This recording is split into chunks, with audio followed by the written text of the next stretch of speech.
आज की audio quality थोड़ी ख़राब रहेगी।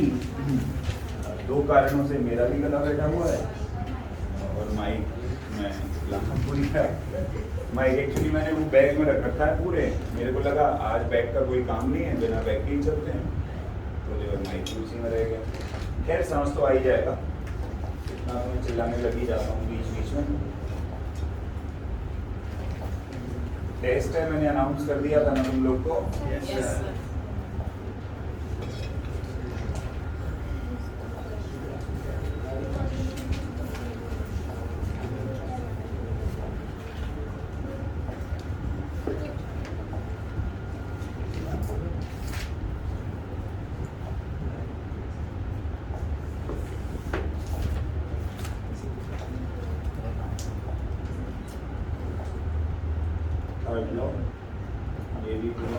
यही वाले केस कराए थे ना डालेंगे। ये क्वेश्चन मैंने घर से करने को दिया था क्या? Yes, sir. एलिवेटर वाले केस थे सारे। Yes, sir. और कितने लोगों ने क्वेश्चन घर जाके ट्राई किया भाई? Raise your hands. बहुत बढ़िया। तो बाकी के वो लोग हैं मतलब जिन्होंने ट्राई की, मतलब जो है नहीं किया है, ये बहुत अच्छी बात है। इसी हिसाब से आप चलोगे तो जल्दी ही आप जो है दोबारा 11वीं करते हुए दिखोगे। ऐसे ही चलते रहो। जो लोग ट्राई नहीं कर रहे उनको मैं बोल रहा हूँ, ठीक है?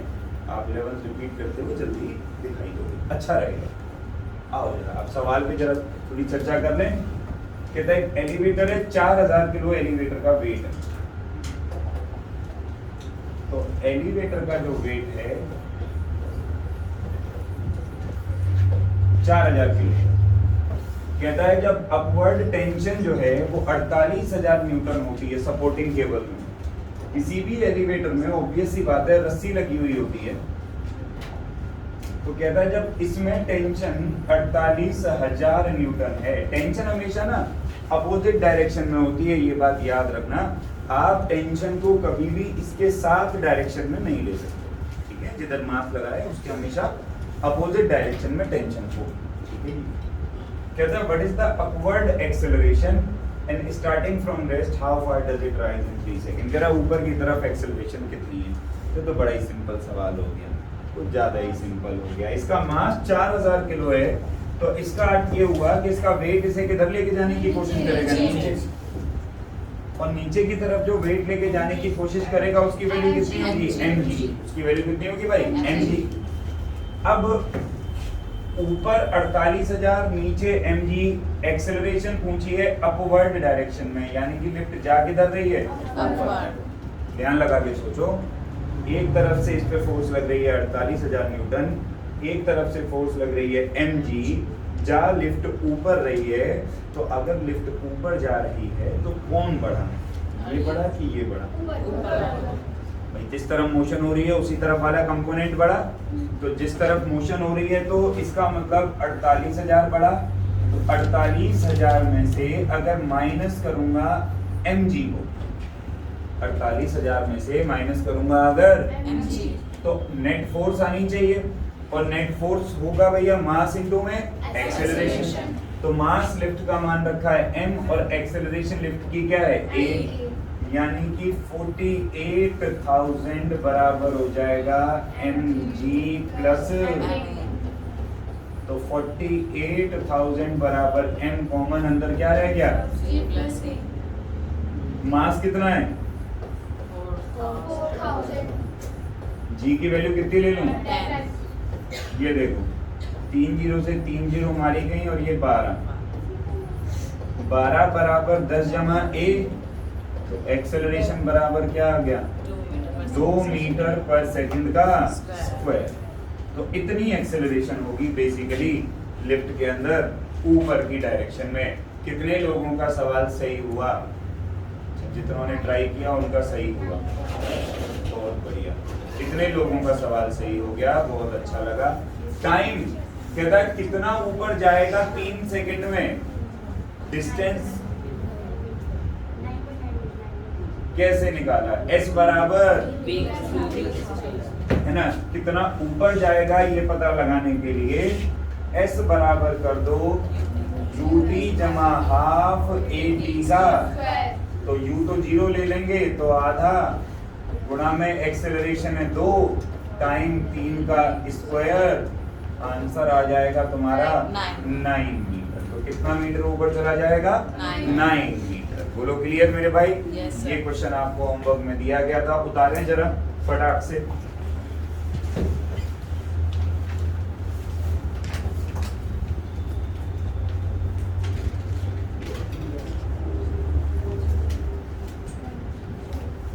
सर मतलब ऐसे करने से तो यही आंसर आ रहा है ना, मतलब फिर भी मैंने अगर गूगल में सर्च मारा तो ना मतलब उसने ऐसे करके डायरेक्ट 18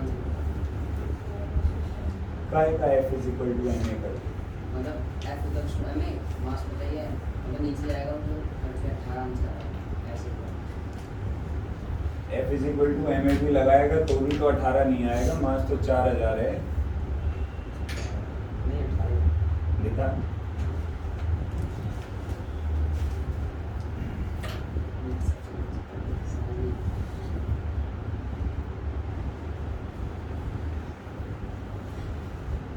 बारह 18 ना आ रहा है, ये तो तेरी एक्सेलरेशन इसमें एक तो 12 आ रही है एक्सेल, और ये तो वेलोसिटी आ रही है, हमने तो दूरी निकाली है पहली बात। दूसरी बात, ये जो 12 आ रही है एक्सेलरेशन, ये गलत आ रही है भैया, नहीं ये तो आ ही नहीं सकती। उसने f में लगा m बताता गलत हो गया। नहीं किया मैंने ऐसे ही गूगल बाबा हर बार सही नहीं हो सकते। गूगल बाबा पे 100 तरीके के प्राणी कुछ भी सॉल्व करके डाल दो। लॉजिकली खुद से सोच के देखो, अगर 48,000 न्यूटन की टेंशन ऊपर को लग रही है, एक्सेलरेशन 12 आ जाएगी तो लिफ्ट तो रॉकेट बन जाएगी साली। लिफ्ट कहाँ रह जाएगी? खाली हमें कैसे ले सकते हो? यही तो रीजन है, बार बार समझाते हैं कि भाई ऑनलाइन। और एक बात बता, बहुत छोटी सी बात, अब मैं तुझसे पूछूं, मैं तो मना करता हूँ सारा सॉल्यूशन ऑनलाइन देखने में। नहीं हो चुका था मेरे। नहीं तो फिर क्यों देखा? ये साइकोलॉजी को हिंडर करने का तरीका है, अननेसेसरीली अपना दिमाग खराब होता है। स्टिक करो जो हमने डिसाइड किया है उस पर, उसको पार नहीं करने का। भाई तुम लोगों को सवाल दिए जाते हैं ये देखने के लिए कि आपको जो है ना क्वेश्चन बेसिकली ट्राई करना है पूरा अच्छे से। आप उसको अच्छे से ट्राई करो और सॉल्यूशन कहीं से भी मत देखो, चाहे हो चाहे नहीं। देखो मैं तुम्हें क्या बताऊंगा, फिर बोलोगे मेरी क्लास जाएगी। मेरे पढ़ाए हुए बच्चे जिनको कि मैं ऐसे मारता था, मतलब ऐसे कि जैसे मैं राशि के हाथ पकड़ लूँ और एक थप्पड़ इधर से और एक इधर से और एक इधर से, जिनके 8-10 लगातार पढ़ते थे, वो भी मास्टर बने बैठे हैं और बच्चों को फिजिक्स पढ़ा रहे हैं। अब मैं सोच नहीं सकता कि वो क्या तो फिजिक्स पढ़ा रहे होंगे और किस प्रकार से उनसे लोग पढ़ रहे होंगे। मजे की बात यह है वो यूट्यूब पे भी पढ़ा रहे हैं। तुम ये मत देखो आज की तारीख में कि यूट्यूब पे किसका चैनल फेमस हो गया, उसका चैनल ज्यादा फेमस होगा जो प्रपंच करने में ज्यादा एक्सपर्ट है। प्रपंच समझते हो? जो दिखावे में ज्यादा एक्सपर्ट है, जो बिना मतलब में लाख 1.5 लाख रुपए लगा दे रहा है पब्लिसिटी में, उसका चैनल चल जाएगा। जो अपनी हर वीडियो पे ऐड चला देता है, किसको पैसे देके? यूट्यूब को पैसा देके। यूट्यूब तो खुद ही कहता है मुझे ही पैसा दे दो, किसी तीसरी पार्टी को देने से बढ़िया मुझे दे दो, मैं ही तुम्हारे व्यूज बढ़ाता रहूंगा। ऐसे लोग ट्रैप में फंस जाते हैं। फॉर एग्जाम्पल, इसका सबसे कॉमन एग्जाम्पल है संटाग्राम। संटाग्राम जानते हो? इंस्टाग्राम पे तुम्हें जितने भर भी नचनिया, कुदनिया, जिम करनिया, ये जितने भी सब दिखते हैं ना, all are fake, all are living a fake life. कोई कह रहा है मैं रोज एक नई गाड़ी खरीद रहा हूँ, सब नकली है साला। जैसे बच्चे उसमें बह जाते। अरे वो गाड़ी 2 घंटे के लिए किराए पे भी तो लाके तुम्हें दिखा सकता है ना, तुमने गाड़ी ले ली, उसको तो वीडियो बनानी थी ना 30 सेकंड की, 45 सेकंड की, हो गया ना उसका काम। बहुत सारे लोग ऐसा ही कर रहे हैं। घर में दीवार पे ईंटों के ऊपर प्लास्टर भी नहीं होगा, चाहे ईंटें दिख रही होंगी, लेकिन ये बन ठन के 2 बाल इधर को बढ़ा के और एक मांग इधर को मार के और बढ़िया कपड़ा पहन के और रोड पे नाच नाच के फोटो वीडियो बना देंगे।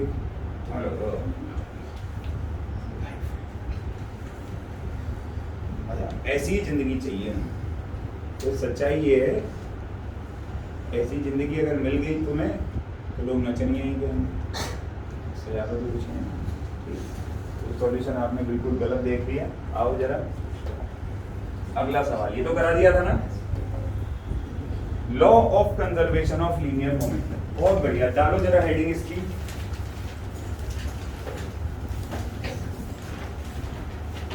Law of conservation of linear momentum, law of conservation of linear momentum. आओ जरा, क्या बोलते हो? एक लाइन में समझाऊं ये लो क्या बताता है? एक लाइन में, सिंगल लाइन में बता देता हूं ये लो क्या बताता है। ये लो कहता है किसी भी बॉडी में इनिशियल मोमेंटम हमेशा बराबर रहेगा फाइनल मोमेंटम के। इनिशियल मोमेंटम और फाइनल मोमेंटम हमेशा क्या रहेंगे? बराबर, सब्जेक्ट टू कंडीशन कि उस बॉडी पर एक्सटर्नल फोर्स जो है वो लगनी चाहिए जीरो। सब्जेक्ट टू कंडीशन, क्या कंडीशन है कि बॉडी पे एक्सटर्नल फोर्स क्या लगनी चाहिए? बॉडी पे एक्सटर्नल फोर्स क्या लगनी चाहिए? जीरो। अगर बॉडी पे एक्सटर्नल फोर्स जीरो लग रही है तो इनिशियल मोमेंटम और फाइनल मोमेंटम आपस में क्या होगा? सेम। सवाल पैदा होता है, एक्सटर्नल फोर्स जीरो लगेगी तो बॉडी मोशन कैसे कर सकती है? फिर तो मोमेंटम का कोई मतलब ही नहीं रह गया अगर बाहर से तुम फोर्स ही नहीं लगाओगे। लेकिन ध्यान लगा के सोचो, ऐसे बड़े सारे एग्जाम्पल मिलते हैं, जैसे ये है bomb,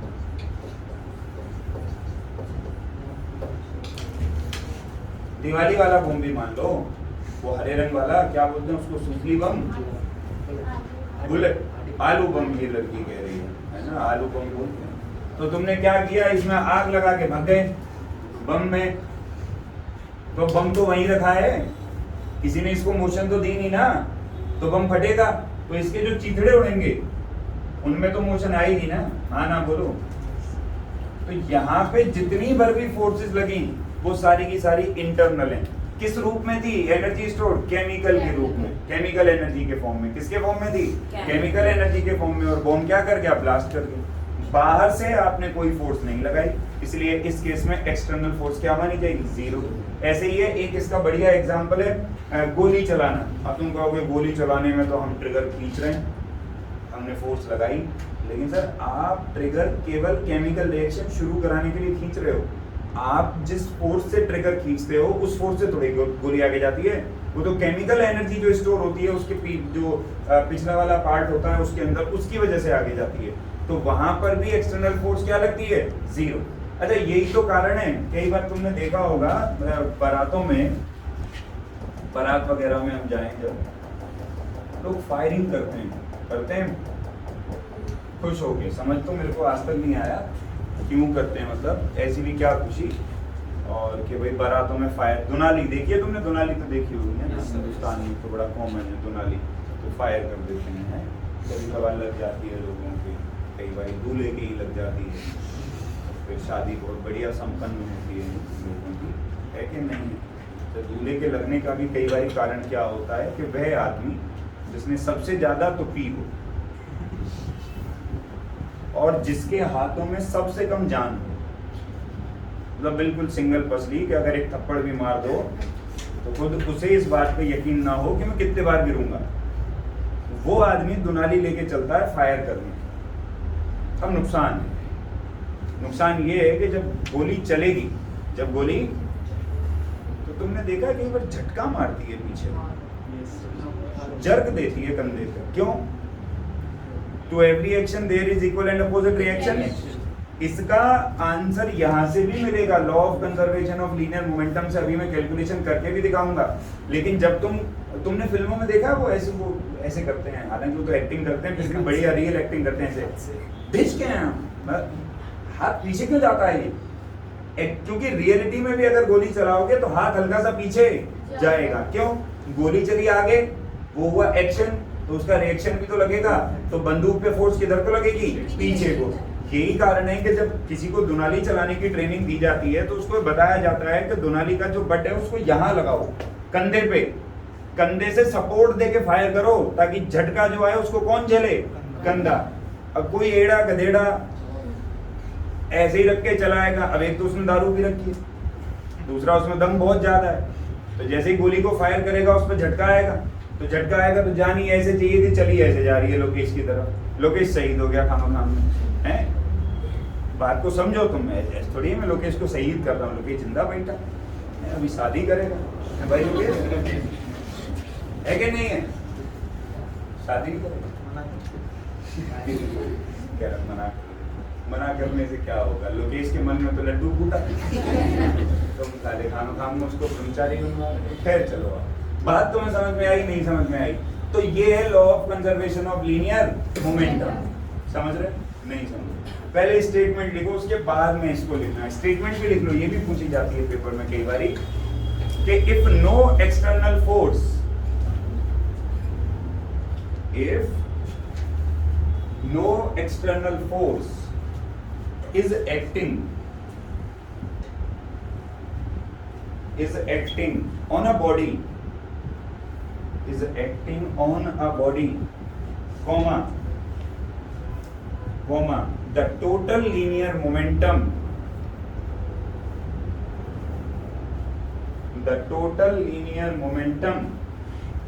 of the body remains conserved. The total linear momentum of the body remains conserved. अब ये लाइन लिखो नीचे, और ये कंडीशन है कि इनिशियल और फाइनल तभी बराबर होगा जब एक्सटर्नल फोर्स क्या लगेगी, जीरो। मैंने नहीं की है, ऐसे देखना है मेरे को, ये दूसरे का एग्जांपल दे रहे थे, मुझे लगा के आप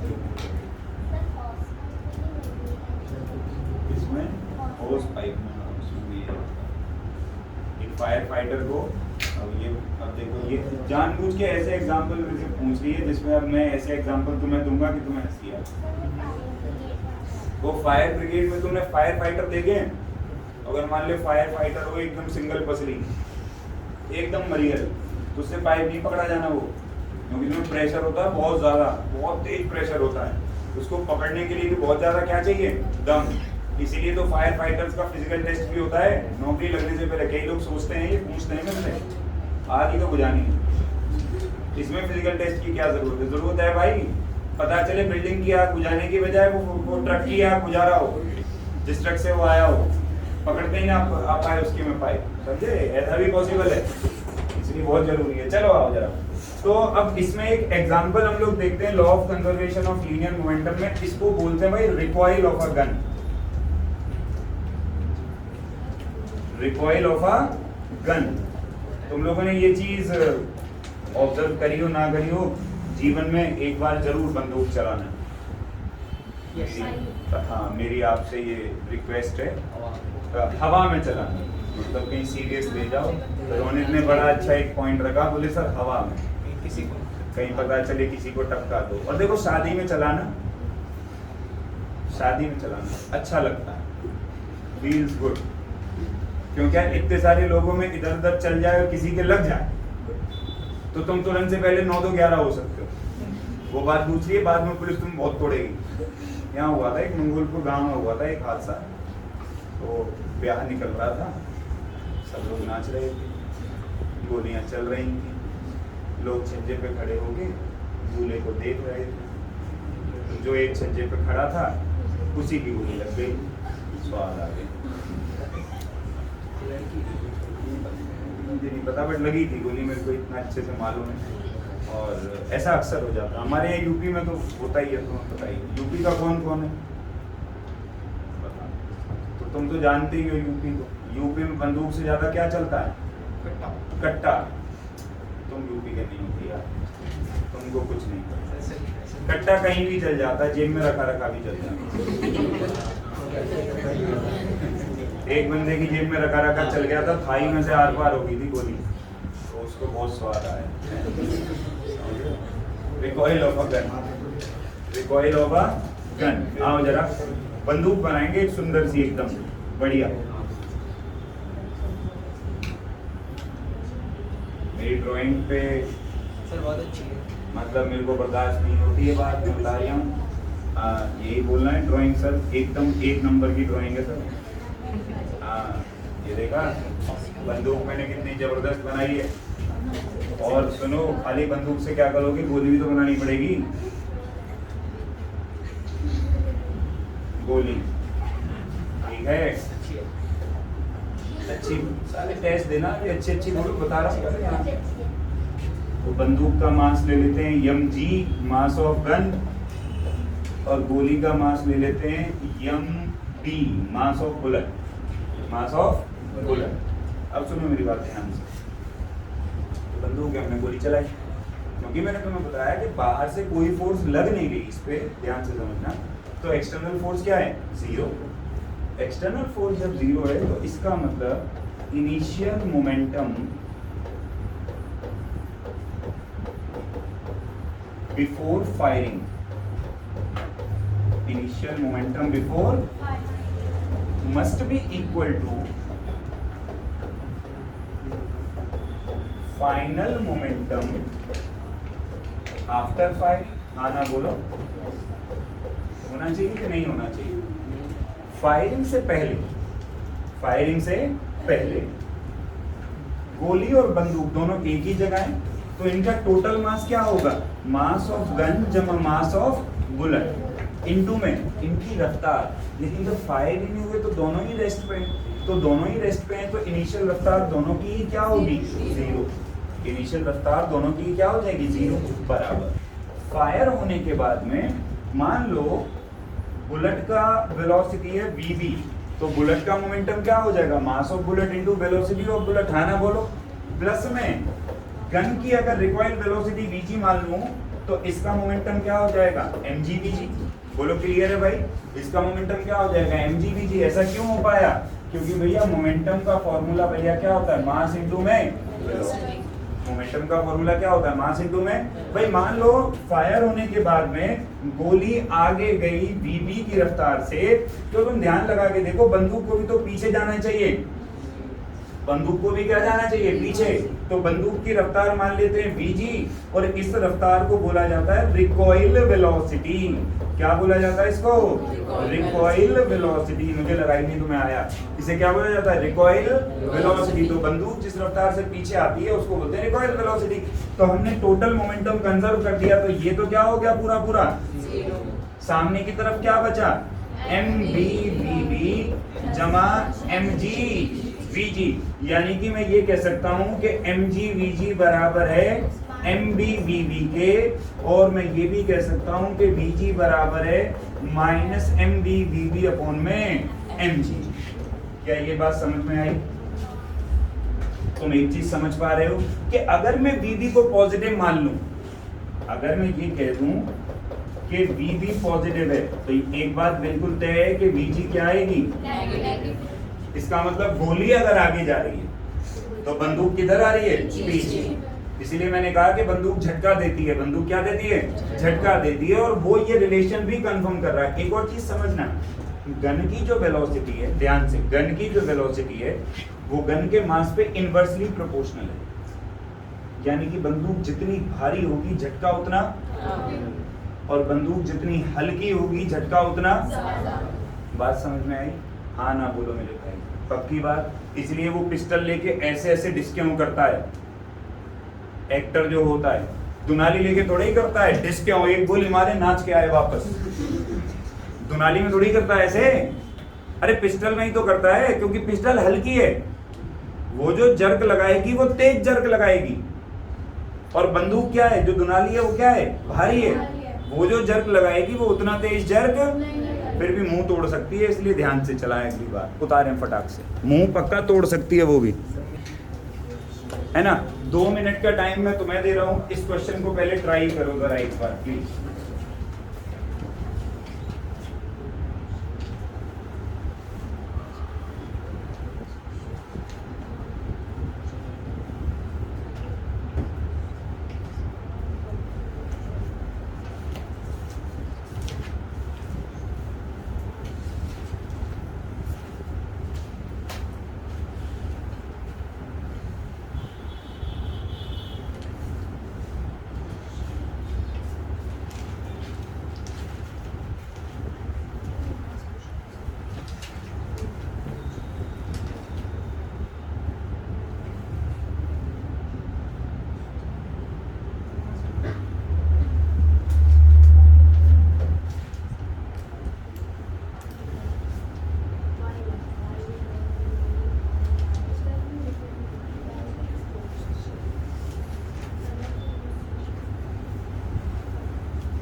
शेल कुछ भी हो सकता है, ये लगा लो बम का गोला है, ये उड़ रहा था, मास कितना था इसका,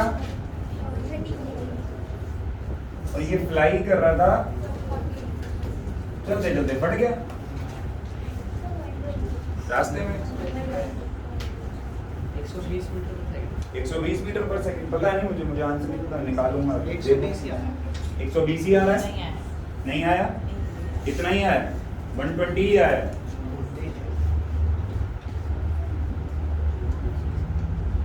ट्राई करो प्लीज।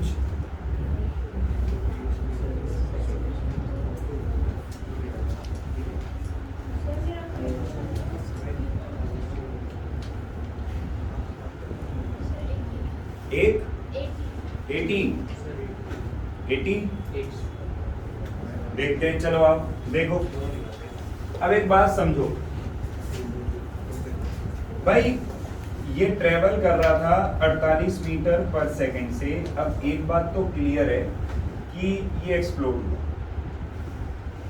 और कहता है इसका एक पार्ट था 18 किलो का, वो तो रुक गया, और जो दूसरा पार्ट था वो उड़ गया। मतलब इस फटने के बाद इसके कितने पार्ट हुए? दो।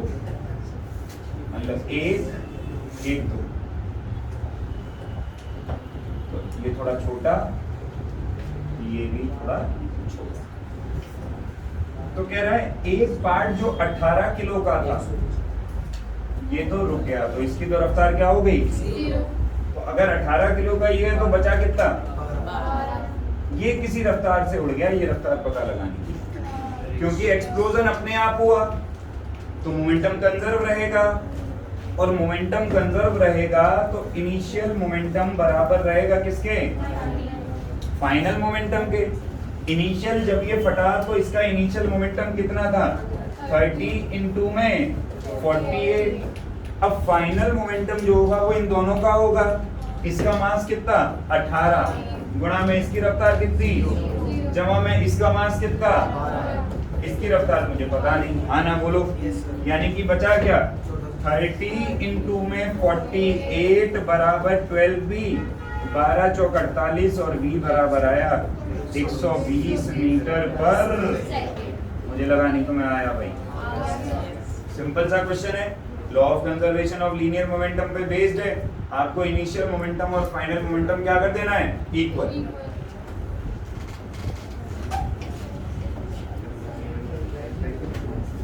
हाँ माइनस में ये बताता है कि डायरेक्शन अपोजिट हो जाती है, एक इधर जाएगा तो दूसरा उधर जाएगा।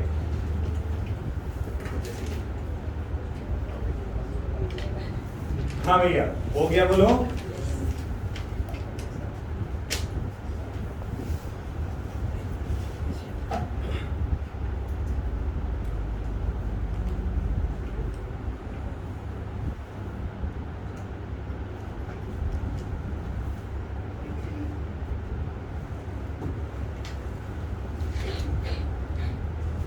बढ़े आगे, क्वेश्चन लिख रहे हो? लिख लो। पीडीएफ शेयर हो जाएगी मैम अभी, सॉरी मैम, अभी हम आप लोगों को मेल कर देंगे जो, ठीक है? ओके आगे बढ़े। देखना आगे भी कोई सवाल है क्या?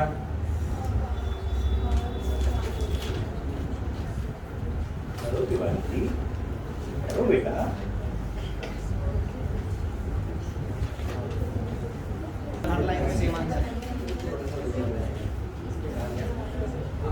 देखो जरा, सवाल को पहले समझ लिया करो तभी हो पाएगा, वरना नहीं हो पाएगा। ऐसा हुआ, ये मान लो कार का मास था भैया 1000 किलो, और कार ऐसे चल रही थी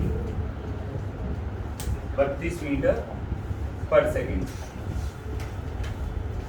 जाके टकराई एक ट्रक से।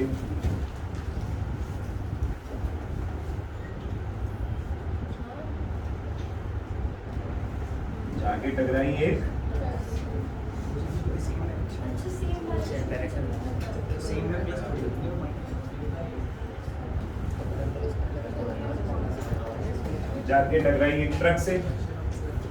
ट्रक का जो मास था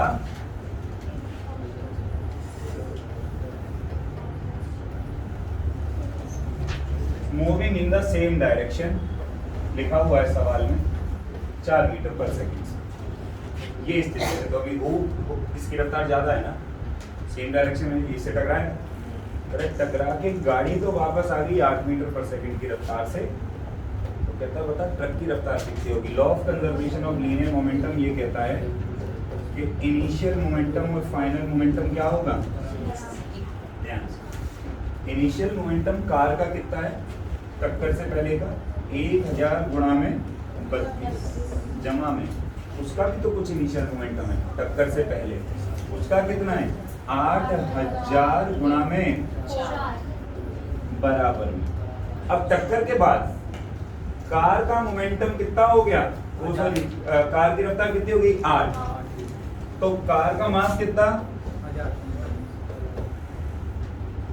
इसकी रफ्तार कितनी हो गई 8 जमा में ट्रक का मास कितना 8, उसकी रफ्तार मुझे नहीं पता तो उसको मान लेता हूँ v, उसको क्या मान लेता हूँ v। हो गया सवाल 32,000 जमा 32,000 बराबर 8,000 जमा 8,000 भी, तो 32 दूनी 64,000 बराबर 8,000 जमा 8,000 भी, 64 में से 8 गया तो 56,000 बराबर 8,000 भी। 3 जीरो ने 3 जीरो को मारा, 56 आता है क्या 8 हाँ आता है ना, 8 सत्तू हाँ सत्तू 8 सॉरी सर 7 मीटर पर 7 मीटर पर सेकेंड इज द आंसर। अच्छा ये प्लस आ रहा है ना, प्लस का साथ, इसका मतलब है ये आगे ही जाता रहेगा। पहले आगे 4 मीटर पर सेकेंड से जा रहा था, अब कितने से जाएगा। अबे जो होगा भी तो यही, तुम ध्यान लगा के देखो, गाड़ी ने अपना मोमेंटम इसे ट्रांसफर कर दिया, गाड़ी ने अपना मोमेंटम लूज किया ना। गाड़ी 32 की रफ्तार से चल रही थी, टक्कर के बाद कितने से चलने लग गई, तो वो जो मोमेंटम लूज किया वो किसने गेन किया, ट्रक ने। इसलिए ट्रक की फाइनल रफ्तार कितनी हो गई 7। 8 कैसे आ रहा है प्रभु, आप कैलकुलेशन आपके आंखों के सामने है।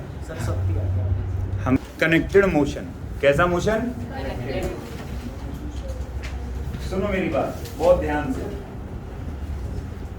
भाई, ये बड़ा इंपॉर्टेंट टॉपिक है।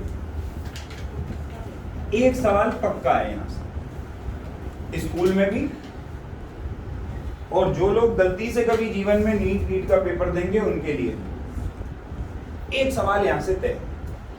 अब सवाल ये पैदा होता है कनेक्टेड मोशन क्या है। सीबीएसई में तो फिर भी इजी लेवल का कनेक्टेड मोशन है, थोड़ा एंट्रेंस में अच्छे लेवल का कनेक्टेड मोशन, तो उस पर भी चर्चा करेंगे। फ्लो की बातें, बात चली तो मैं कहीं तक भी जा सकता हूँ। कनेक्टेड मोशन क्या है कि जैसे मान लो ये एक बालक है, बालक का नाम है शिवांश, बालक का क्या नाम है, ये एक और बालक है, बालक का नाम है रोने। हमने क्या किया, इनको बांध दिया रस्सी से दोनों को, और वो रस्सी का एक सिरा पकड़ लिया मैंने, मास्टर।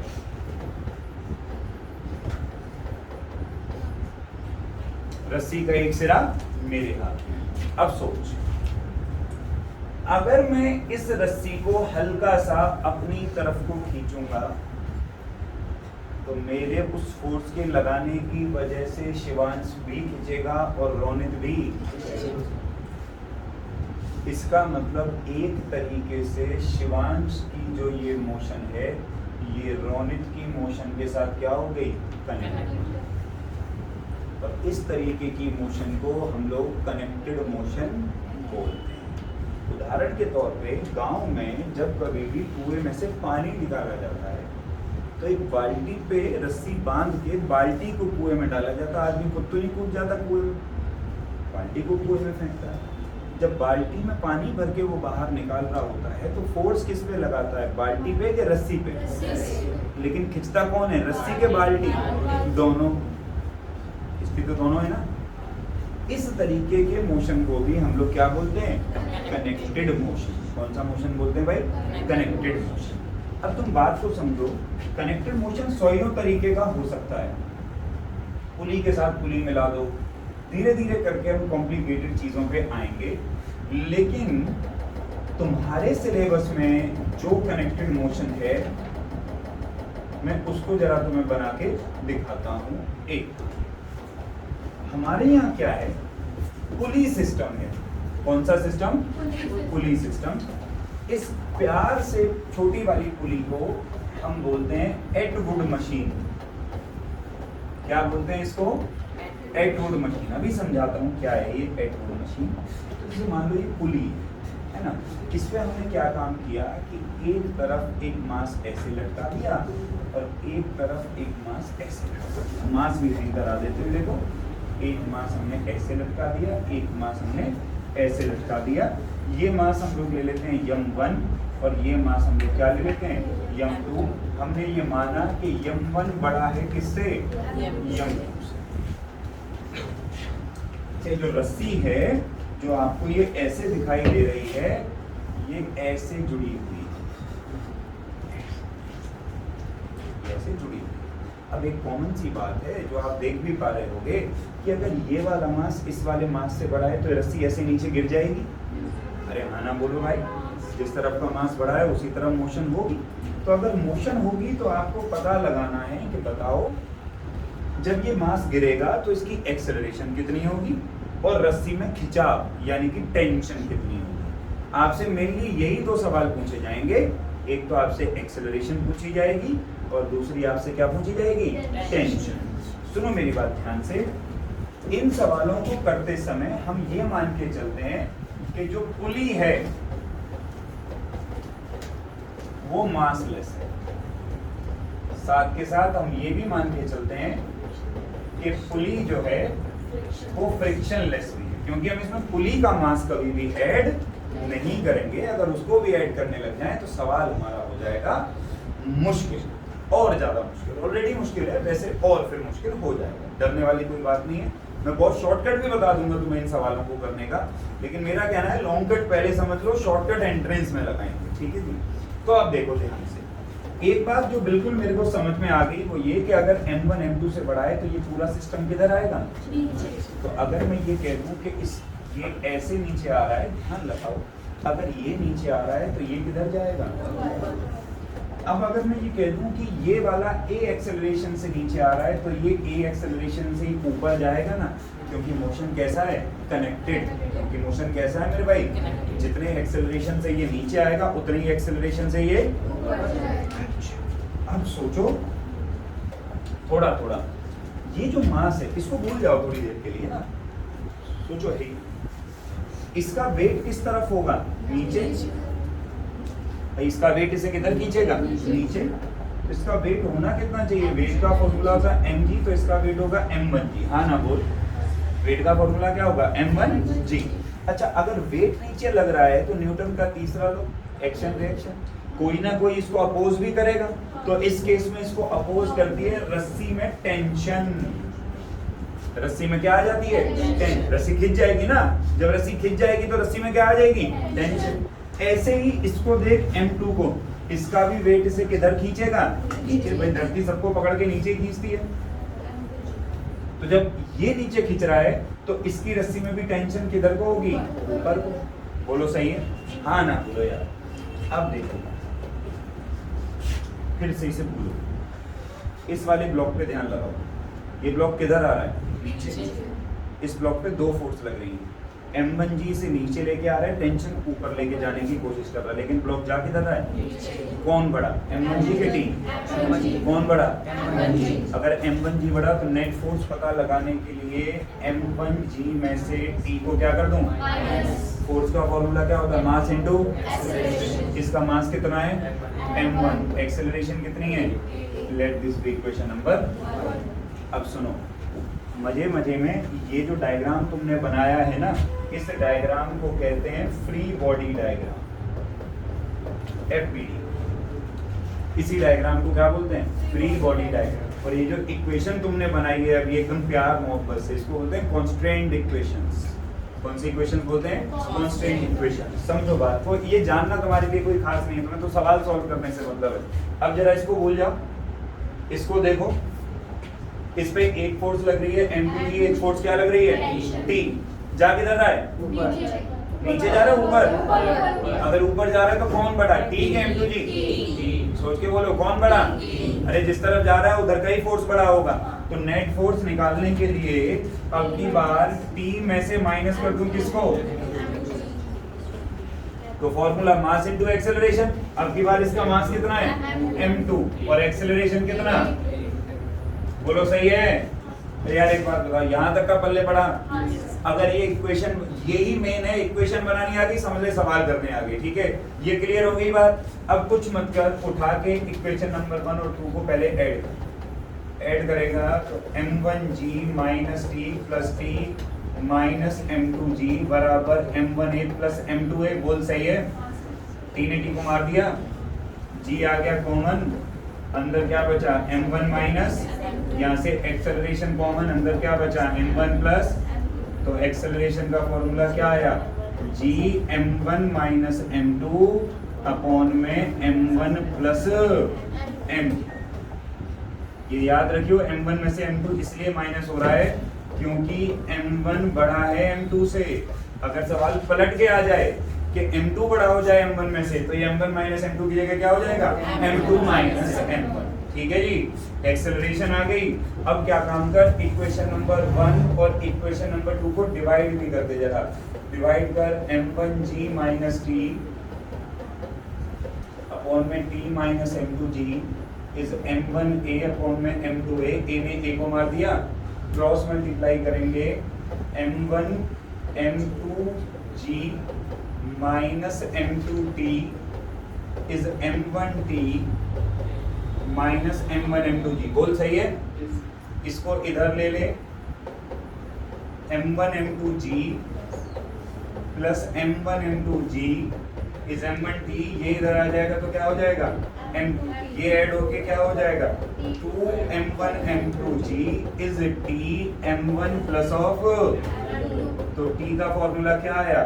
2m1 m2g अपॉन में m1 प्लस ऑफ।